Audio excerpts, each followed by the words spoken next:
ಎಲ್ಲರಿಗೂ ನಮಸ್ಕಾರ ಸ್ನೇಹಿತರೆ. ಜಿಂಬಾಬ್ವೆ ವಿರುದ್ಧ ಕೊನೆಯ ಪಂದ್ಯದಲ್ಲಿ ನಮ್ಮ ಭಾರತ ತಂಡಕ್ಕೆ 35 ರನ್ಗಳ ಭರ್ಜರಿ ಜಯ. ಜಿಂಬಾಬ್ವೆ ವಿರುದ್ಧ 3.0 ಅಂತರದಲ್ಲಿ ಸರಣಿ ವೈಟ್ ವಾಶ್.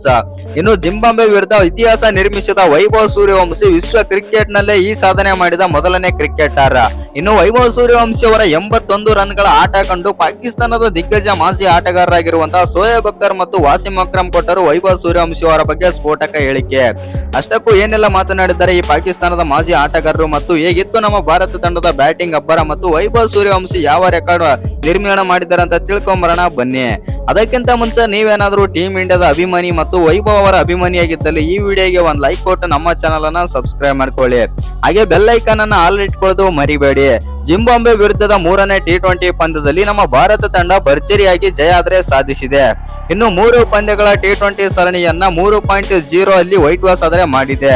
ಇನ್ನು ಈಗಾಗಲೇ ನಮ್ಮ ಭಾರತ ತಂಡ ಸರಣಿ ಗೆದ್ದಿರೋ ಕಾರಣದಿಂದಾಗಿ ಈ ಔಪಚಾರಿಕ ಪಂದ್ಯದಲ್ಲಿ ಭಾರತ ಟಾಸ್ ಗೆದ್ದು ಮೊದಲು ಬ್ಯಾಟಿಂಗ್ ಮಾಡಿ 20 ಓವರ್ಗಳಲ್ಲಿ 5 ವಿಕೆಟ್ ಕಳ್ಕೊಂಡು 192 ರನ್ ಆದ್ರೆ ಕಲೆ ಹಾಕಿತ್ತು. ಇದಕ್ಕೆ ಉತ್ತರವಾಗಿ ಜಿಂಬಾಬ್ವೆ ತಂಡ 20 ಓವರ್ಗಳಲ್ಲಿ 7 ವಿಕೆಟ್ ಕಳ್ಕೊಂಡು 157 ರನ್ ಅಷ್ಟೇ ಗಳಿಸಿತ್ತು. ಇನ್ನು 35 ರನ್ಗಳ ಸೋಲೊಪ್ಪಿಕೊಂಡಿತ್ತು ಜಿಂಬಾಬ್ವೆ ತಂಡ. ಹೌದು ಸ್ನೇಹಿತರೆ, 193 ರನ್ಗಳ ಸವಾಲಿನ ಗುರಿ ಬೆನ್ನತ್ತಿದ ಜಿಂಬಾಬ್ವೆ ತಂಡ ಮೊದಲನೇ ಓವರ್ ನಲ್ಲಿಯೇ ಮೊದಲನೇ ವಿಕೆಟ್ ಕಳೆದುಕೊಂಡಿತ್ತು. ಮಯಾಂಕ್ ಯಾದವ್ ಬೌಲಿಂಗ್ ಆತಿಥೇಯ ತಂಡದ ಓಪನರ್ ಆದಂತ ಬ್ರಿಯಾನ್ ಬೆನ್ನೆಟ್ ಗೆ ಖಾತೆ ತೆರೆಯಲು ಅವಕಾಶನೇ ಕೊಡ್ಲಿಲ್ಲ. ಬೆನ್ನೆಟ್ ವೈಭವ್ಗೆ ಕ್ಯಾಚ್ ನೀಡಿ ಔಟ್ ಆದರು. ಇನ್ನು 3ನೇ ಕ್ರಮಾಂಕದಲ್ಲಿ ಬಂದಂತ ಡಿಯಾನ್ ಮೇಯರ್ಸ್ ಬೆನ್ ಕರನ್ ಜೊತೆಗೂಡಿ 34 ರನ್ ಸೇರಿಸಿ ಆರಂಭಿಕ ಆಘಾತದಿಂದ ಪಾರು ಮಾಡಿದರು. ಆದರೆ ಎಸ್ಟಾಕೂರ್ 4ನೇ ಓವರ್ ನಲ್ಲಿ ಜಿಂಬಾಬ್ವೆಗೆ ಡಬಲ್ ಸ್ಯಾಕ್ ಕೊಟ್ಟರು. ಹೌದು ಸ್ನೇಹಿತರೆ, 4 ಮತ್ತು 5ನೇ ಬಾಲ್ಗಳಲ್ಲಿ ಕ್ರಮವಾಗಿ ಮೇಯರ್ಸ್ ಹಾಗೂ ನಾಯಕ ಸಿಕಂದರ್ ರಾಜ ವಿಕೆಟ್ ಪಡೆದು ಜಿಂಬಾಬ್ವೆ ಚೇಸ್ಗೆ ದೊಡ್ಡ ಆಘಾತ ಆದ್ರೆ ನೀಡಿದರು. ಇನ್ನು ಜಿಂಬಾಬ್ವೆ ತಂಡ 65 ರನ್ಗಳಾಗುವಷ್ಟರಲ್ಲಿ 4 ವಿಕೆಟ್ ಕಳೆದುಕೊಂಡಿತ್ತು. ಆದರೆ ರಯನ್ ಬರ್ಲ್ ಹಾಗೂ ಮಧುವರಿ 5ನೇ ವಿಕೆಟ್ ಜೊತೆ ಆಟದಲ್ಲಿ 60 ರನ್ ಸೇರಿಸಿ ತಂಡದ ಮೊತ್ತವನ್ನು ಸೋಲಿನ ಅಂತರವನ್ನ ಕಡಿಮೆ ಮಾಡಿದರು. ಇನ್ನು ಮಧುವರಿ ಅವರು ಕೂಡ 25 ಬಾಲ್ಗಳನ್ನ ಆಡಿ 1 4 2 ಸಿಕ್ಸರ್ಗಳ ಸಹಿತ 28 ರನ್ ಗಳಿಸಿ ಔಟ್ ಆದರು. ಇವರ ಬೆನ್ನಲ್ಲೇ ವಿಕೆಟ್ ಜಿಂಬಾಬ್ವೆ ಸ್ಕೋರ್ ಗತಿಗೂ ಕಠಿಣವಾಯಿತು. ಹೌದು ಸ್ನೇಹಿತರೆ, 7ನೇ ಕ್ರಮಾಂಕದಲ್ಲಿ ಬಂದಂತ ವಿಕೆಟ್ ಕೀಪರ್ ಮರುಮನಿ ಕೇವಲ 1 ರನ್ ಗಳಿಸಿ ಅಶೋಕ್ ಶರ್ಮಾ ಬೌಲಿಂಗ್ ನಲ್ಲಿ ಔಟ್ ಆದರು. ಕೊನೆಯವರೆಗೂ ಅಜಯರಾಗಿ ಉಳಿದಂತ ರಾಯನ್ ಬರ್ಲ್ ಅವರು ಕೂಡ 43 ಬಾಲ್ಗಳಲ್ಲಿ 5 4 ಅಜಯ 54 ರನ್ ಗಳಿಸಿ ತಂಡದ ಮೊತ್ತವನ್ನು 150ರ ಗಡಿ ಕೂಡ ದಾಟಿಸಿದರು. ಇನ್ನು ಬ್ರಾಡ್ ಇವನ್ಸ್ 14 ರನ್ ಗಳಿಸಿ ಕೊನೆಯಲ್ಲಿ ಅಜಯರಾಗಿ ಉಳಿದ್ರ ಅಂತಾನೆ ಹೇಳ್ಬಹುದು. ನಮ್ಮ ಭಾರತ ತಂಡ ಕೊನೆಗೆ 35 ರನ್ಗಳಿಂದ ಈ ಪಂದ್ಯ ಆದ್ರೆ ಗೆದ್ದಿದೆ. ಇನ್ನೊಂದೇನಪ್ಪಾ ಅಂತಂದ್ರೆ, ನಮ್ಮ ಭಾರತ ತಂಡದಲ್ಲಿ ವಿಶ್ವ ದಾಖಲೆಯನ್ನು ನಿರ್ಮಿಸಿದರು ವೈಭವ್ ಸೂರ್ಯವಂಶಿ. ಹೌದು ಸ್ನೇಹಿತರೆ, ಭಾರತೀಯ ಕ್ರಿಕೆಟ್ ನ 15 ವರ್ಷದ Young gun Vaibhav Suryavanshi T20 cricket ನಲ್ಲಿ ಮತ್ತೊಂದು ವಿಶ್ವ ದಾಖಲೆ ಅದರ ನಿರ್ಮಾಣ ಮಾಡಿದ್ದಾರೆ. ವೈಭವ್ ಸೂರ್ಯವಂಶಿ ಹರಾರೆಯಲ್ಲಿ ನಡೆದಂತ 3ನೇ T20 ಪಂದ್ಯದಲ್ಲಿ 49 ಬಾಲ್ಗಳಲ್ಲಿ 8 4 4 ಸಿಕ್ಸರ್ಗಳ ಸಹಿತ 81 ರನ್ ಆದ್ರೆ ಗಳಿಸಿದರು. ಇನ್ನು ಈ ಅರ್ಧಶತಕದ ಮೂಲಕ ವಿಶ್ವ T20 ಕ್ರಿಕೆಟ್ ನಲ್ಲಿ ಅತ್ಯಂತ ಕಿರಿಯ ವಯಸ್ಸಿನಲ್ಲಿ 2 ಅರ್ಧಶತಕ ಸಿಡಿಸಿದ ಬ್ಯಾಟರ್ ಎಂಬ ದಾಖಲೆಯನ್ನು ಸ್ಥಾಪಿಸಿದರು. ಈ ಮೂಲಕ ನೇಪಾಳದ ಕುಶಲ್ ಮಲ್ಲ ಅವರ ದಾಖಲೆಯನ್ನು ಕೂಡ ಬ್ರೇಕ್ ಮಾಡಿದರು. ಕುಶಲ್ ಮಲ್ಲ ಅವರು 16 ವರ್ಷ ತುಂಬುವುದರೊಳಗೆ ಕೇವಲ 1 ಅರ್ಧಶತಕ ಮಾತ್ರ ಸಿಡಿಸಿದ್ದರು. ಆದರೆ ವೈಭವ್ ಸೂರ್ಯವಂಶಿ 2 ಅರ್ಧಶತಕ ಸಿಡಿಸಿ ವಿಶೇಷ ದಾಖಲೆಯನ್ನೇ ನಿರ್ಮಾಣ ಮಾಡಿದ್ದಾರೆ. ಇನ್ನು ಅಷ್ಟೇ ಅಲ್ಲ, ವೈಭವ್ ಸೂರ್ಯವಂಶಿ 15ನೇ ವಯಸ್ಸಿನಲ್ಲಿ ಅಂತಾರಾಷ್ಟ್ರೀಯ ಕ್ರಿಕೆಟ್ ನ ಯಾವುದೇ ಸ್ವರೂಪ 2 ಅರ್ಧಶತಕಗಳನ್ನು ಗಳಿಸಿದ ಸಾಧನೆ ಮಾಡಿದ ಕ್ರಿಕೆಟ್ ಜಗತ್ತಿನಲ್ಲಿ ಅವರು ಮೊದಲನೇ ಬ್ಯಾಟ್ಸ್ಮನ್ ಎನಿಸಿಕೊಂಡರು. ಹೌದು ವೀಕ್ಷಕರ, 15ನೇ ವಯಸ್ಸಿನಲ್ಲಿ T20 ಕ್ರಿಕೆಟ್ ನಲ್ಲಿ ಅರ್ಧಶತಕ ಸಿಡಿಸುವ ವಿಶ್ವ ದಾಖಲೆ ಈಗಾಗಲೇ ವೈಭವ್ ಸೂರ್ಯವಂಶಿ ಹೆಸರಿನಲ್ಲಿ ಆದ್ರೆ ಇದೆ. ಇದೀಗ ಅವರ ವಿಶ್ವ ದಾಖಲೆಗಳ ಪಟ್ಟಿಗೆ ಇಂದಿನ ಇನ್ನಿಂಗ್ಸ್ ಕೂಡ ಸೇರಿದೆ. ಹೌದು ವೀಕ್ಷಕರೇ, ವೈಭವ್ ಸೂರ್ಯವಂಶಿ ಅವರು ಇತ್ತೀಚಿನ ದಿನಗಳಲ್ಲಿ ಭಾರತ ತಂಡದಲ್ಲಿ ಆಕ್ರಮಣಕಾರಿ ಬ್ಯಾಟಿಂಗ್ ಪ್ರದರ್ಶನ ಆದ್ರೆ ತೋರಿಸ್ತಾ ಇದ್ದಾರೆ. ಅವರ ಧೈರ್ಯಶಾಲಿ ಶಾಟ್ಗಳು ಮತ್ತು ವೇಗದ ರನ್ ಗಳಿಸುವ ಸಾಮರ್ಥ್ಯವು ಅಭಿಮಾನಿಗಳನ್ನು ಆಕರ್ಷಿಸುತ್ತಾ ಇದೆ. T20 ಕ್ರಿಕೆಟ್ ನಲ್ಲಿ ಇಂತಹ ಕಿರಿಯ ವಯಸ್ಸಿನಲ್ಲಿ ಈ ದಾಖಲೆ ಸಾಧಿಸುವುದು ಅಪರೂಪದ ಸಾಧನೆಯಾಗಿದೆ. ಭಾರತ ಟೀಮ್ ಮ್ಯಾನೇಜ್ಮೆಂಟ್ ವೈಭವ್ ಅವರನ್ನು ಸರಿಯಾದ ಸಮಯದಲ್ಲಿ ತಂಡಕ್ಕೆ ಸೇರಿಸಿದ್ದು ಯಶಸ್ವಿಯಾಗಿದೆ. ಅವರು ತಂಡಕ್ಕೆ ಹೊಸ ಶಕ್ತಿ ಮತ್ತು ಉತ್ಸಾಹ ಆದ್ರೆ ನೀಡ್ತಾ ಇದ್ದಾರೆ. ಇನ್ನು ಈ ದಾಖಲೆಯು ವೈಭವ್ ಸೂರ್ಯವಂಶಿ ಅವರ ಭವಿಷ್ಯಕ್ಕೆ ಮತ್ತು ಉತ್ತಮ ಸಂಕೇತವಾಗಿದೆ ಮತ್ತು ಅವರು ಮುಂದಿನ ದಿನಗಳಲ್ಲಿ ಇನ್ನಷ್ಟು ದೊಡ್ಡ ಸಾಧನೆಗಳನ್ನು ಮಾಡುವ ನಿರೀಕ್ಷೆ ಆದ್ರೆ ಇದೆ. ಇನ್ನೊಂದೇನಂತಂದ್ರೆ, ವೈಭವ್ ಸೂರ್ಯವಂಶಿ ಸರಣಿಯ ಮೊದಲನೇ ಪಂದ್ಯದಲ್ಲಿ ಕೇವಲ 18 ಬಾಲ್ಗಳಲ್ಲಿ ಅರ್ಧಶತಕ ಸಿಡಿಸಿ ಹಲವು ದಾಖಲೆ ದಾಖಲೆಗಳನ್ನೇ ಬ್ರೇಕ್ ಮಾಡಿದ್ದರು. T20ನಲ್ಲಿ ಅರ್ಧಶತಕ ಸಿಡಿಸಿದ ಕಿರಿಯ ಬ್ಯಾಟರ್, ವೇಗವಾಗಿ ಅರ್ಧಶತಕ ಸಿಡಿಸಿದ ಕಿರಿಯ ಬ್ಯಾಟರ್ ಮತ್ತು ಜಿಂಬಾಬ್ವೆ ವಿರುದ್ಧ ವೇಗದ ಅರ್ಧಶತಕ ಸೇರಿ ಒಂದೇ ಇನ್ನಿಂಗ್ಸ್ ನಲ್ಲಿ ಹಲವು ದಾಖಲೆಗಳನ್ನೇ ಪುಡಿ ಮಾಡಿದ್ದರು. ಇನ್ನು ವೈಭವ್ ಸೂರ್ಯವಂಶಿ ಅವರು 2026ರ IPL ನಲ್ಲಿ ರಾಜಸ್ಥಾನ್ ರಾಯಲ್ಸ್ ತಂಡದ ಪರ ಅಮೋಘ ಪ್ರದರ್ಶನ ತೋರಿದ್ದರು. ದಾಖಲೆಯ 72 ಸಿಕ್ಸರ್ಗಳು ಹಾಗೂ 776 ರನ್ ಗಳಿಸಿ ಆರೆಂಜ್ ಕ್ಯಾಪ್ ತಮ್ಮದಾಗಿಸಿಕೊಂಡಿದ್ದರು. ಇನ್ನು ಈ ಪ್ರದರ್ಶನದಿಂದ ಅವರು ಟೀಮ್ ಇಂಡಿಯಾ ಎ ತಂಡದಲ್ಲಿ ಅವಕಾಶ ಪಡೆದಿದ್ದರು. ಅಲ್ಲೂ ಮಿಂಚಿದ್ದ ಕಾರಣದಿಂದಾಗಿ ಆಯ್ಕೆ ಸಮಿತಿ ಅವರಿಗೆ ಸೀನಿಯರ್ ತಂಡದಲ್ಲಿ ಅವಕಾಶ ನೀಡಲಾಗಿತ್ತು. ಇದೀಗ ಸೀನಿಯರ್ ಲೆವೆಲ್ ನಲ್ಲಿ ತಮ್ಮ ತಾಕತ್ತು ಪ್ರದರ್ಶಿಸುವ ಮೂಲಕ T20 ತಂಡದಲ್ಲಿ ತಮ್ಮ ಸ್ಥಾನವನ್ನು ಖಚಿತ ಮಾಡಿಕೊಂಡಿದ್ದಾರೆ. ಇನ್ನು ವೈಭವ್ ಸೂರ್ಯವಂಶಿ ಅವರ ಈ ಬ್ಯಾಟಿಂಗ್ ಕಂಡು ಪಾಕಿಸ್ತಾನದ ಮಾಜಿ ದಿಗ್ಗಜ ಆಟಗಾರರೇ ಬೆಂಕಿ ಹೇಳಿಕೆ ನೀಡಿದ್ದಾರೆ ಮತ್ತು ಒಬ್ಬ ಆಟಗಾರ ಮಾತ್ರ ಕೆಟ್ಟ ಹೇಳಿಕೆ ನೀಡಿದ್ದಾರೆ. ಹೌದು ಸ್ನೇಹಿತರೆ, ವಾಸಿಂ ಅಕ್ರಮ್ ಮತ್ತು ಶೋಯಬ್ ಅಖ್ತರ್ ಅವರು ವೈಭವ್ ಸೂರ್ಯವಂಶಿ ಅವರ ಬಗ್ಗೆ ಈ ರೀತಿ ಹೇಳಿದ್ದಾರೆ. ಮೊದಲಿಗೆ ವಾಸಿಂ ಅಕ್ರಮ್ ಅವರು ಏನೆಲ್ಲ ಮಾತನಾಡಿದ್ದಾರೆ ಅಂತಂದ್ರೆ ಈ ರೀತಿ ಹೇಳಿದ್ದಾರೆ. ಹೌದು, ವೈಭವ್ ಸೂರ್ಯವಂಶಿ ಬ್ಯಾಟಿಂಗ್ ಮಾಡಿದ್ದು ನನಗೂ ಕೂಡ ಖುಷಿ ಇದೆ ಮತ್ತು ಎಲ್ಲ ಕ್ರಿಕೆಟ್ ಫ್ಯಾನ್ಸ್ಗೂ ಮತ್ತು ಟೀಮ್ ಇಂಡಿಯಾಗೂ ಕೂಡ ತುಂಬಾನೇ ಖುಷಿಯಾಗಿದೆ. ಆದ್ರೆ ಈ ಹುಡುಗನ ಹತ್ರ ಇಷ್ಟು ಸಾಮರ್ಥ್ಯ ಎಲ್ಲಿಂದ ಬರುತ್ತೆ ಮತ್ತು 15 ವರ್ಷದಲ್ಲಿ ಇಷ್ಟು ಮೆಚುರಿಟಿ ಬರೋಕೆ ಹೇಗೆ ಸಾಧ್ಯ ಮತ್ತು ಆ ಹುಡುಗನಿಗೆ ಹೇಗೆ ನೀವು 15 ವರ್ಷ ಎಂದು ಹೇಳ್ತಿದ್ದೀರಿ ಅಂತಂದು ಇದೀಗ ವಾಸಿಂ ಅಕ್ರಮ್ ಅವರು BCCIಗೆ ದೊಡ್ಡ ಸವಾಲಾದ್ರೆ ಹಾಕಿದ್ದಾರೆ. ಹೌದು ಸ್ನೇಹಿತರೆ, ಇನ್ನಷ್ಟು ಮಾತನಾಡಿದಂತ ವಾಸಿಂ ಅಕ್ರಮ್ ಅವರು ಈ ರೀತಿ ಹೇಳಿದ್ದಾರೆ. ಆ ಹುಡುಗನಿಗೆ 15 ವರ್ಷ ಅಂದ್ರೆ ನಾನು ನಂಬೋದಿಲ್ಲ ಮತ್ತು ಆ ಹುಡುಗನಿಗೆ ತುಂಬಾನೇ ಏಜ್ ಆಗಿವೆ.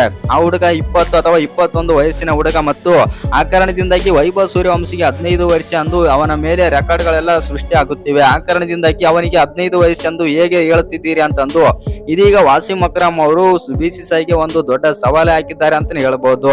ಹೌದು ಸ್ನೇಹಿತರೆ, ಇನ್ನೊಂದು ಅವನ ಬ್ಯಾಟ್ ಕೂಡ ಚೆಕ್ ಮಾಡ್ಬೇಕು ನೀವಂತಂದು ವಾಸಿಂ ಅಕ್ರಮ್ ಅವರು ಈ ರೀತಿ ಹೇಳಿದ್ದಾರೆ.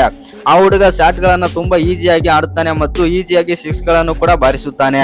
ಬೇರೆ ಎಲ್ಲ ಬ್ಯಾಟರ್ಗಳು ಪಿಚ್ ನಲ್ಲಿ ಮತ್ತು ಒಳ್ಳೆ ಬೌಲಿಂಗ್ ಕಂಡೀಷನ್ ಅಲ್ಲಿ ಎಲ್ಲ ಬ್ಯಾಟರ್ಗಳು ಸ್ಟ್ರಗಲ್ ಮಾಡಿದ್ರೆ ವೈಭವ್ ಸೂರ್ಯವಂಶಿ ಮಾತ್ರ ಈಸಿಯಾಗಿ ಸಿಕ್ಸ್ ಗಳನ್ನ ಕ್ಲಿಯರ್ ಮಾಡ್ತಾನೆ.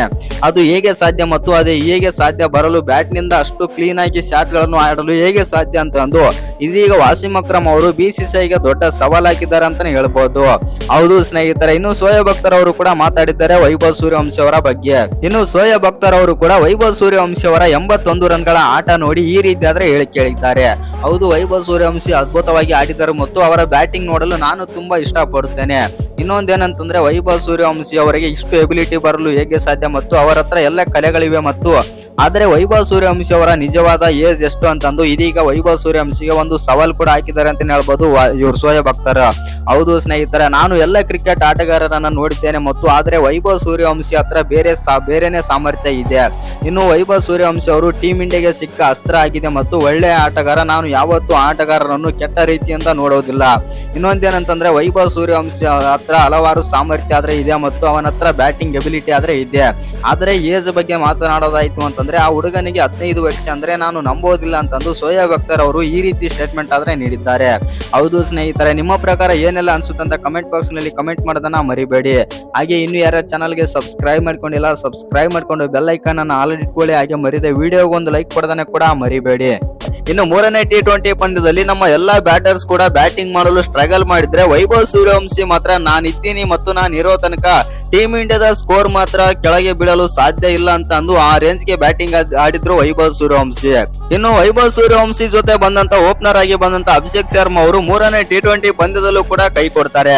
ಹೌದು ಸ್ನೇಹಿತರೆ, ಅಭಿಷೇಕ್ ಶರ್ಮಾ ಅವರು ಕೇವಲ 4 ಬಾಲ್ ಅಲ್ಲಿ 2 ರನ್ ಆಡಿ ಮತ್ತೊಮ್ಮೆ ಔಟ್ ಆಗ್ತಾರೆ ಅಂತಾನೆ ಹೇಳ್ಬೋದು ಬ್ಲೆಸ್ಸಿಂಗ್ ಮುಜರ್ಬಾನಿ ಬೌಲಿಂಗ್ ನಲ್ಲಿ. ಇನ್ನು ಆನಂತರ ಬಂದಂತ ಇಶಾನ್ ಕಿಶನ್ ಜೊತೆ ವೈಭವ್ ಸೂರ್ಯವಂಶಿ ಅಂತೂ ಅಮೋಘ ಪ್ರದರ್ಶನ ಕೊಡ್ತಾರೆ. ಒಂದ್ ಕಡೆಗೆ ಇಶಾನ್ ಕಿಶನ್ ಅವರು ಅವರಿಗೆ ಸಾಥ್ ಕೊಡ್ತಾ ಇದ್ರೆ ವೈಭವ್ ಸೂರ್ಯವಂಶಿ ಮಾತ್ರ 6 ಮತ್ತು 4 ಗಳ ರನ್ ಮಳೆ ಸುರಿಸಿದರು. ಹೌದು ಸ್ನೇಹಿತರೆ, ಇಶಾನ್ ಕಿಶನ್ ಅವರು ಕೂಡ 26 ಬಾಲ್ ಅಲ್ಲಿ 29 ರನ್ ಆಡಿ ಔಟ್ ಆಗ್ತಾರೆ. ಆನಂತರ ಬಂದಂತ ನಾಯಕ ಶ್ರೇಯಸ್ ಅಯ್ಯರ್ ಕೂಡ 18 ಬಾಲ್ ಅಲ್ಲಿ 27 ರನ್ ಆಡಿ ಔಟ್ ಆಗ್ತಾರೆ. ಒಟ್ಟಿನಲ್ಲಿ ಹೇಳ್ಬೇಕಂತಂದ್ರೆ ನಮ್ಮ ಟೀಮ್ ಇಂಡಿಯಾದ ಬ್ಯಾಟರ್ಸ್ ಯಾರು ಕೂಡ ಹೇಳಿಕೊಳ್ಳುವಂತ ಪ್ರದರ್ಶನ ಕೊಡ್ಲೇ ಇಲ್ಲ. ಆದ್ರೆ ವೈಭವ್ ಸೂರ್ಯವಂಶಿ ಮಾತ್ರ ಒಂದು ಒಳ್ಳೆ ಇನ್ನಿಂಗ್ಸ್ ಆಡ್ತಾರೆ 3ನೇ T20 ಪಂದ್ಯದಲ್ಲಿ. ಹೌದು ಸ್ನೇಹಿತರೆ, ಬರೋಬ್ಬರಿ 81 ರನ್ ಚಚ್ಚಿ ಬಿಸಾಕ್ತಾರೆ. ಇನ್ನು ಈ ಪಂದ್ಯದಲ್ಲಿ ಎಲ್ಲ ಬ್ಯಾಟರ್ ಕೂಡ ಸ್ಟ್ರಗಲ್ ಮಾಡ್ತಾರೆ. ವೈಭವ್ ಸೂರ್ಯವಂಶಿ ಮಾತ್ರ 165 ಸ್ಟ್ರೈಕ್ ರೇಟ್ ನಲ್ಲಿ ಬ್ಯಾಟಿಂಗ್ ಮಾಡ್ತಾರೆ. ಇನ್ನು ನಮ್ಮ ಟೀಮ್ ಇಂಡಿಯಾ 3ನೇ T20 ಪಂದ್ಯದಲ್ಲಿ ಮೊದಲು ಬ್ಯಾಟಿಂಗ್ ಮಾಡಿ 192 ರನ್ ಹೊಡಿತಾರೆ. 5 ವಿಕೆಟ್ ಕಳ್ಕೊಂಡು 20 ಓವರ್ ಗಳಲ್ಲಿ. ಹೌದು ಸ್ನೇಹಿತರೆ, ಇಂಗ್ಲೆಂಡ್ ನಲ್ಲಿ ಎಡವಿದ ಮತ್ತು ನಮ್ಮ ಭಾರತದ ವಂಡರ್ ಕಿಡ್ ವೈಭವ್ ಸೂರ್ಯವಂಶಿ ಇದೀಗ ಜಿಂಬಾಬ್ವೆಯಲ್ಲಿ ಬೊಂಬಾಟ್ ಪ್ರದರ್ಶನ ನೀಡಿದ್ದಾರೆ. ಮೊದಲನೇ T20 ಪಂದ್ಯದಲ್ಲಿ ಮಿಂಚಿನ ಅರ್ಧಶತಕ ಸಿಡಿಸಿದ ಅವರು ಇದೀಗ ಮೂರನೇ ಪಂದ್ಯದಲ್ಲೂ ಆಕರ್ಷಕ ಅರ್ಧಶತಕ ಗಳಿಸುವ ಮೂಲಕ ಭಾರತ ತಂಡದಲ್ಲಿ ತನ್ನ ನೆಲೆಯನ್ನು ಗಟ್ಟಿ ಮಾಡಿಕೊಂಡಿದ್ದಾರೆ. ಉತ್ತಮ ಲಯದಲ್ಲಿದ್ದಂತೆ ಕಂಡು ಬಂದ ಅವರು ಶತಕ ಗಳಿಸುವ ಹಾದಿಯಲ್ಲಾದ್ರೆ ಇದ್ದರು. ಆದರೆ 81 ರನ್ಗೆ ಔಟ್ ಆಗುವ ಮೂಲಕ ಮೊದಲನೇ ಅಂತಾರಾಷ್ಟ್ರೀಯ ಶತಕದಿಂದ ವಂಚಿತರಾದರು. ಆದರೂ ಕೂಡ 16 ವರ್ಷ ತುಂಬುವ ಮುನ್ನವೇ ಅಂತಾರಾಷ್ಟ್ರೀಯ ಕ್ರಿಕೆಟ್ ನಲ್ಲಿ 2 ಅರ್ಧಶತಕ ಗಳಿಸಿದ ಫುಲ್ ಮೆಂಬರ್ ದೇಶದ ವಿಶ್ವದ ಏಕೈಕ ಬ್ಯಾಟರ್ ಎಂಬ ಹೆಗ್ಗಳಿಕೆಗೆ ಪಾತ್ರರಾಗಿದ್ದಾರೆ. ಹೌದು ವೀಕ್ಷಕರೇ, ಹರಾರೆಯಲ್ಲಿ ಭಾನುವಾರ ನಡೆದ ಜಿಂಬಾಬ್ವೆ ವಿರುದ್ಧ ಮೂರನೇ T20 ಪಂದ್ಯದಲ್ಲಿ ಟಾಸ್ ಗೆದ್ದು ಮೊದಲು ಬ್ಯಾಟಿಂಗ್ ಮಾಡಿದ ನಮ್ಮ ಭಾರತ ತಂಡ 20 ಓವರ್ಗಳಲ್ಲಿ 5 ವಿಕೆಟ್ ಕಳ್ಕೊಂಡು 192 ರನ್ ಆದ್ರೆ ಕಲೆ ಹಾಕಿತು. ವೈಭವ್ ಸೂರ್ಯವಂಶಿ ಅವರು 49 ಬಾಲ್ಗಳಲ್ಲಿ 81 ರನ್ ಆದ್ರೆ ಚಚ್ಚಿ ಬಿಸಾಕಿದರು. ಅದರಲ್ಲಿ 8 4 4 ಭರ್ಜರಿ ಸಿಕ್ಸರ್ ಗಳಾದ್ರೆ ಇದ್ದವು. ಇನ್ನು ವೈಭವ್ ಸೂರ್ಯವಂಶಿ ಅವರನ್ನು ಹೊರತುಪಡಿಸಿದರೆ ಭಾರತದ ಬೇರೆ ಯಾವ ಬ್ಯಾಟರ್ ಸಹ 30ರ ಗಡಿ ಕೂಡ ದಾಟಲಿಲ್ಲ. ಇನ್ನು ಆರಂಭಿಕ ಬ್ಯಾಟರ್ ವೈಭವ್ ಸೂರ್ಯವಂಶಿ ಹೊಸ ದಾಖಲೆಯನ್ನಾದರೆ ನಿರ್ಮಿಸಿದ್ದಾರೆ. ಹೌದು ಸ್ನೇಹಿತರೆ, ಇತಿಹಾಸ ಆದ್ರೆ ನಿರ್ಮಿಸಿದ್ದಾರೆ. ಒಟ್ಟಾರೆಯಾಗಿ ಅಂತಾರಾಷ್ಟ್ರೀಯ ಕ್ರಿಕೆಟ್ ನಲ್ಲಿ 16 ವರ್ಷಕ್ಕಿಂತ ಮೊದಲು ಅರ್ಧಶತಕ ಬಾರಿಸಿದ ವಿಷಯದಲ್ಲಿ ನೇಪಾಳದ ಕುಶಾಲ್ ಮುಲ್ಲಾ ಅವರ ನಂತರ ಈ ಸಾಧನೆ ಮಾಡಿದ ಎರಡನೇ ಆಟಗಾರ ವೈಭವ್ ಸೂರ್ಯವಂಶಿ. ಇನ್ನು 15 ವರ್ಷದ ಈ ಕಿರಿಯ ಪ್ರತಿಭೆ ಜಿಂಬಾಬ್ವೆ ಬೌಲರ್ ಗಳನ್ನು ದಂಡಿಸುತ್ತಾ 6-4 ಹಾಗೂ 2 ಸಿಕ್ಸರ್ ಗಳ ನೆರವಿನಿಂದ 31 ಬಾಲ್ಗಳಲ್ಲಿ ಈ ಮೈಲುಗಲ್ಲಾದರೆ ತಲುಪಿದರು. ಇನ್ನು ನಡೆಯುತ್ತಿರುವ 3 ಪಂದ್ಯಗಳ ಸರಣಿಯಲ್ಲಿ ವೈಭವ್ ಸೂರ್ಯವಂಶಿ ಅವರಿಗೆ ಇದು ಎರಡನೇ ಅರ್ಧಶತಕವಾದ್ರೆ ಆಗಿದೆ. ಇನ್ನು ಒಟ್ನಲ್ಲಿ ಹೇಳ್ಬೇಕಂತಂದ್ರೆ ವೈಭವ್ ಸೂರ್ಯವಂಶಿ ಅಂತೂ ಅದ್ಭುತವಾಗಿ ಮತ್ತು ಅಮೋಘ ಪ್ರದರ್ಶನ ಆದ್ರೆ ಕೊಟ್ಟಿದ್ದಾರೆ.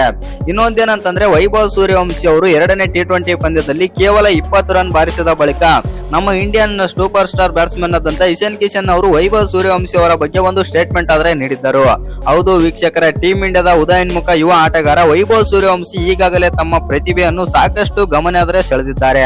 ಆದರೆ ಅಂತಾರಾಷ್ಟ್ರೀಯ ಕ್ರಿಕೆಟ್ ನಲ್ಲಿ ಆರಂಭಿಕ ದಿನಗಳಲ್ಲಿ ಸಿಗುತ್ತಿರುವ ಜನಪ್ರಿಯತೆ ಮತ್ತು ಸಾಮಾಜಿಕ ಜಾಲತಾಣಗಳಲ್ಲಿ ಪ್ರಭಾವವು ಯುವ ಆಟಗಾರನ ಮೇಲೆ ಪರಿಣಾಮ ಬೀರಬಾರದು ಎಂದು ನಮ್ಮ ಟೀಮ್ ಇಂಡಿಯಾದ ವಿಕೆಟ್ ಕೀಪರ್ ಬ್ಯಾಟ್ಸ್ಮನ್ ಆದಂತ ಇಶಾನ್ ಕಿಶನ್ ಅವರು ಕಳವಳ ವ್ಯಕ್ತಪಡಿಸಿದ್ದಾರೆ. ಜಿಂಬಾಬ್ವೆ ವಿರುದ್ಧದ ಎರಡನೇ T20 ಪಂದ್ಯದ ಬಳಿಕ ಮಾತನಾಡಿದ ವೈಭವ್ ಸೂರ್ಯವಂಶಿ ಅವರ ಬಗ್ಗೆ ಇಶಾನ್ ಕಿಶನ್ ಅವರು ಈ ರೀತಿಯಾದ ಹೇಳಿಕೆ ನೀಡಿದ್ದಾರೆ. ಜಿಂಬಾಬ್ವೆ ವಿರುದ್ಧ ಎರಡನೇ T20 ನಂತರ ಪತ್ರಿಕಾಗೋಷ್ಠಿಯಲ್ಲಿ ಇಶಾನ್ ಕಿಶನ್ ಅವರು ವೈಭವ್ ಸೂರ್ಯವಂಶಿ ಅವರ ಬಗ್ಗೆ ಸ್ಪಷ್ಟವಾಗಿ ಮಾತನಾಡಿದ್ದರು. ಇನ್ನು ನಾವಿಬ್ಬರು ಬಿಹಾರದವರಾಗಿರುವ ಕಾರಣದಿಂದಾಗಿ ನಮ್ಮ ನಡುವೆ ವಿಶೇಷ ಬಾಂಧವ್ಯವಿದೆ ಎಂದು ಇಶಾನ್ ಕಿಶನ್ ಹೇಳಿದರು. ನಾನು ವೈಭವ್ ಸೂರ್ಯವಂಶಿ ಅವರನ್ನು ನನ್ನ ಕಿರಿಯ ಸಹೋದರನಂತೆ ಪರಿಗಣಿಸುತ್ತೇನೆ ಮತ್ತು ಅನೇಕ ಆಟಗಾರರು ತಮ್ಮ ವೃತ್ತಿ ಜೀವನದ ಆರಂಭದಲ್ಲಿ ಮಾಡುವ ತಪ್ಪುಗಳನ್ನು ಅವರು ತಪ್ಪಿಸಬೇಕೆಂದು ನಾನು ಬಯಸುತ್ತೇನೆ ಎಂದು ಇಶಾನ್ ಕಿಶನ್ ಅವರು ಈ ಸಂದರ್ಭದಲ್ಲಿ ಹೇಳಿದರು. ಆ ಸಮಯದಲ್ಲಿ ಅವರು ವೈಭವ್ ಸೂರ್ಯವಂಶಿ ಅವರಿಗೆ ಒಂದು ಸಲಹೆ ಕೂಡ ನೀಡಿದರು. ಹೌದು ವೀಕ್ಷಕರೇ, ವೈಭವ್ ಸೂರ್ಯವಂಶಿ ಮೈದಾನದಲ್ಲಿ ಹೇಗೆ ಬ್ಯಾಟಿಂಗ್ ಮಾಡಬೇಕೆಂದು ಮತ್ತು ಮೈದಾನದ ಹೊರಗೆ ತನ್ನನ್ನು ಹೇಗೆ ನಿಭಾಯಿಸಬೇಕೆಂದು ತಿಳಿದಿದೆ. ಆದಾಗ್ಯೂ ವೈಭವ್ ಸೂರ್ಯವಂಶಿ ಅವರು ಇಷ್ಟು ಚಿಕ್ಕ ವಯಸ್ಸಿನಲ್ಲಿ ಗಳಿಸಿದ ಜನಪ್ರೀತಿಯನ್ನು ಕೆಲವೊಮ್ಮೆ ಆಟಗಾರನ ಗಮನವನ್ನು ಬೇರೆ ಕಡೆಗೆ ಸೆಳೆಯಬಹುದು ಎಂದು ಇಶಾನ್ ಕಿಶನ್ ಅವರು ಹೇಳಿದರು. ಇನ್ನು ವೈಭವ್ ಸುತ್ತಲಿನ ವಾತಾವರಣದಲ್ಲಿ ಸ್ನೇಹಿತರು, ಅಭಿಮಾನಿಗಳು, ಸಾಮಾಜಿಕ ಮಾಧ್ಯಮ ಮತ್ತು ಜನಪ್ರೀತಿ ಸೇರಿದಂತೆ ಹಲವು ಅಂಶಗಳು ಅವರ ಗಮನವನ್ನು ಬೇರೆ ಕಡೆಗೆ ಸೆಳೆಯಬಹುದು.